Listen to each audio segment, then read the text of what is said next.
So the first part of or the first information within the first category, which is the arrival characteristics, is the size of the arrival population. It's very important because it makes a lot of difference whether you expect people to come from everywhere, so you have an infinite source situation there, or when you have a very specific number of people who can show up, and this is called the finite source situation. For example, if I'm holding office hours and you are very excited, you want to come and ask questions. So if I want to develop a model, in this case, this is a finite source situation, right? Because I have 40 students, I know that only people out of 40, a group of 40 people can show up, right? So I deal with that in a different way. The models that we're going to learn in this course are, we will consider the case of infinite source situation. Okay, this guy is supposed to be pointing at the first one, so I don't know if something happened in my animation. Sorry about that.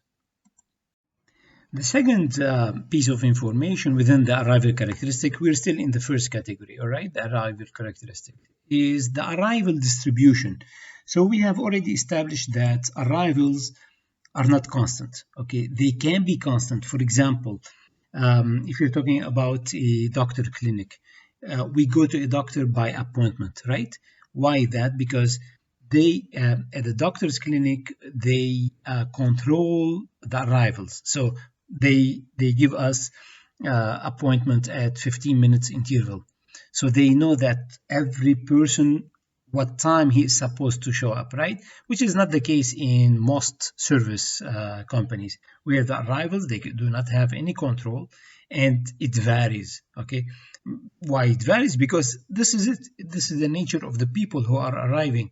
They are not organizing their arrivals within each other. Now, but we would be lucky if we can describe the arrival rate. Okay, we can describe it through a probability distribution. So it's not completely unknown for us, and but in fact we can describe it with the probability distribution. How can we tell that? It's very simple. Simply collect historical data and then observe this data, and we have learned from your managerial statistics how then you can describe a certain probability. In waiting line models, or at least the models that we're going to learn, we assume that the arrival rate is random, but it follows a Poisson probability distribution, and the mathematics of the models are based on this assumption. And the last part of in this category is the behavior of your arrival. So the behavior of your of the customers or the potential customers, right? Why this is important? Because look what happens in real life. Customers can behave can show different behavior. The first one is reneging. What does it mean, reneging? A customer arrives, he enters into the line, and then he gets bored, and so he leaves. So what do we call that? We call it reneging. Or you have bulking. What's bulking? A customer, obviously a customer with no patience at all. Usually when he sees or when she sees a long line, they decide not to enter in the first place, but they arrive to your system, right? So you recorded this arrival, but it did not go into that waiting line. And we're going to see what to do in this case. But you should understand that this behavior is there. The third one is jockeying. This applies whenever you have, when you can, or when your customers can wait in different lines, and they choose which line to wait in. And people tend to do jockeying, meaning that they shift between lines. Why? Because they think that that line is going faster, so they start shifting. I'm sure that you all have experienced that. However, these behaviors create problem to make our models mathematically tractable, right?